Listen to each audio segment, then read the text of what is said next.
What's up, everybody? It's Okie Addiction. If you're new to the channel, you're viewing these videos, hit that subscribe button. I'd love to have you along for the ride. And if you are a returning subscriber, I want to thank you very much for your support. You are very much appreciated.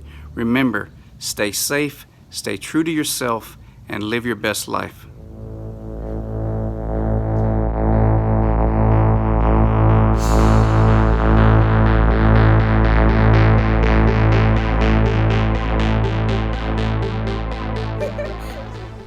What's up, guys? It's Okie Addiction, and I was not planning on doing this today, but it was such a nice day outside that I went ahead and mocked up my camp. So I'm going to show it to you.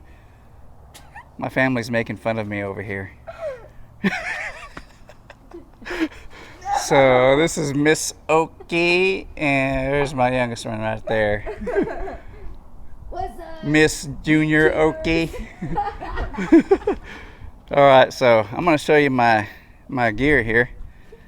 Let's turn this camera around. All right, so here is my setup. So this canvas right here, it actually came in. Did it come in yesterday? I think it came in yesterday, right? So this is a 6x8 canvas. 10 ounces is how much it weighs. It's water repellent.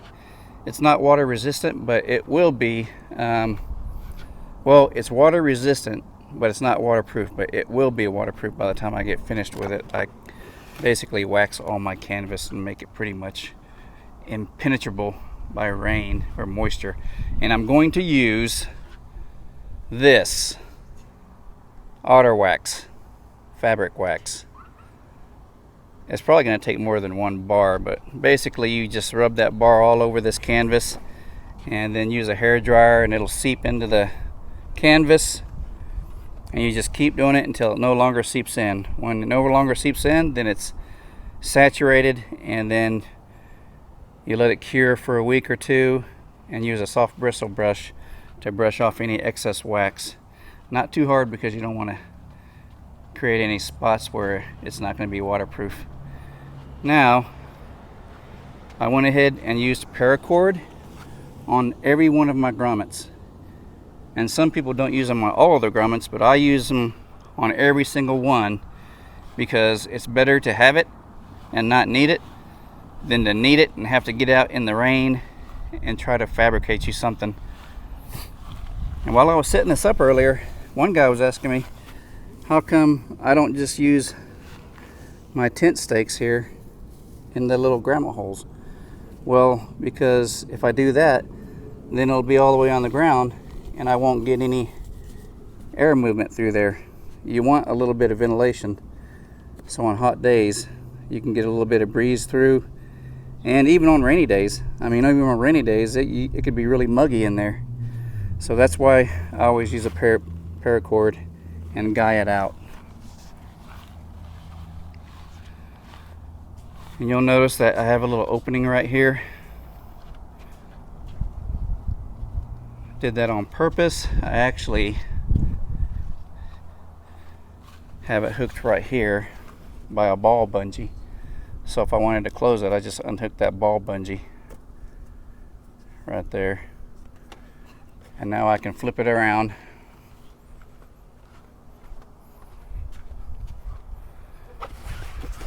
And I can actually guy it out.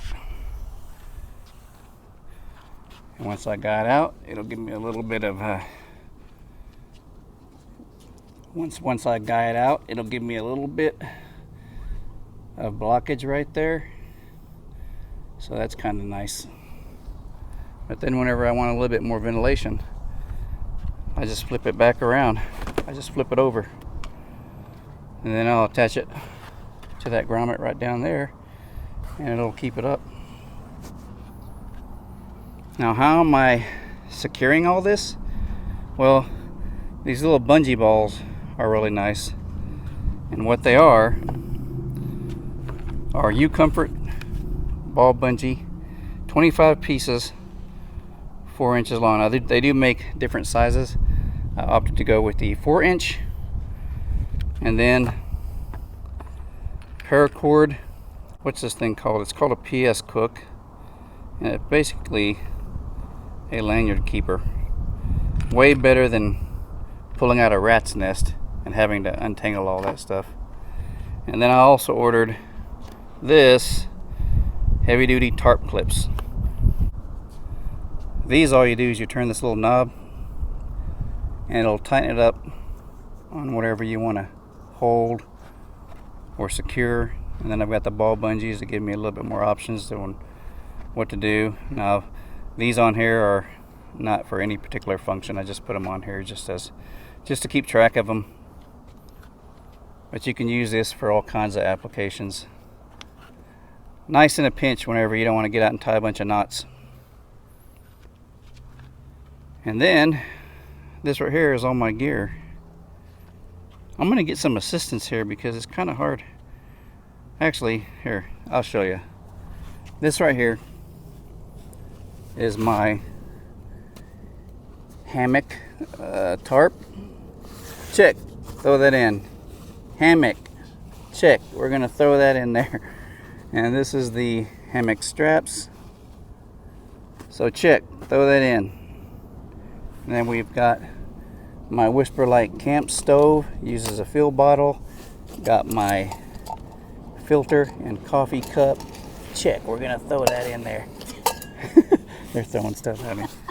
And then we got my sleeping sack, my bivy sack, my sleeping pad, this is my pillow, emergency poncho, and then my soap, toothbrush, and all that kind of junk. So all that would just go in there. All of that actually fits into all of my bags here, my Inscoutbobber saddlebags. And I've got a tank bag here that I've got secured to the back seat. Let me take some of this stuff off here. But this tank bag will actually expand. Let's see. This tank bag here, there's a zipper that goes around. It'll actually expand this tall.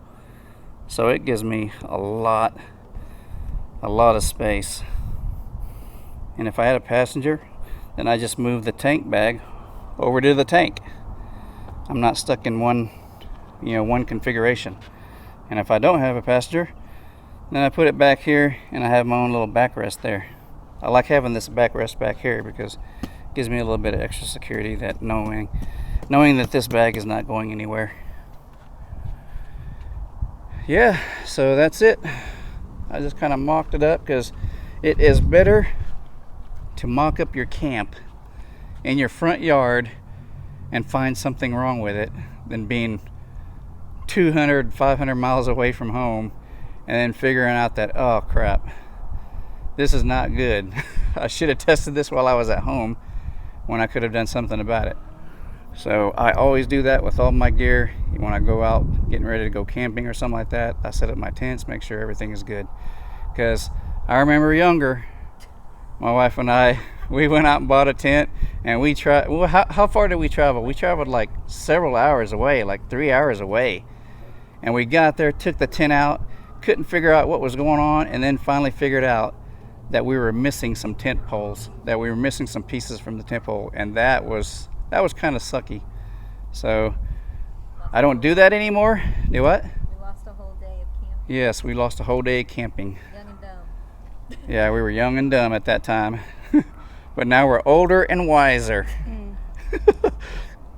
All right. If you guys have any questions, leave your comments below and I'll try to get to them. I'll try to answer as many questions as I can. And there is no stupid questions, y'all. I'm telling you, we all learn from experience, and actually we can learn from each other. Sometimes people put comments in and you're like, oh, that's a good idea. So feel free to leave comments and I will get back to you ASAP. All right, and that is it. We're in those pajama pants. Out.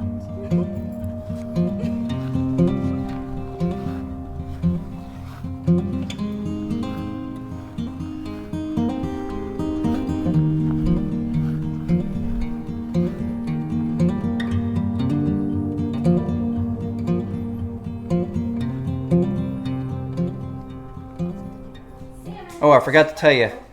I'll leave a link in the video description below on all my gear and everything that I bought, like the tarp and the ball bungees and all that. That way you can just click the link, go right to it, purchase it if you want. Just trying to make it easy for you. You're welcome.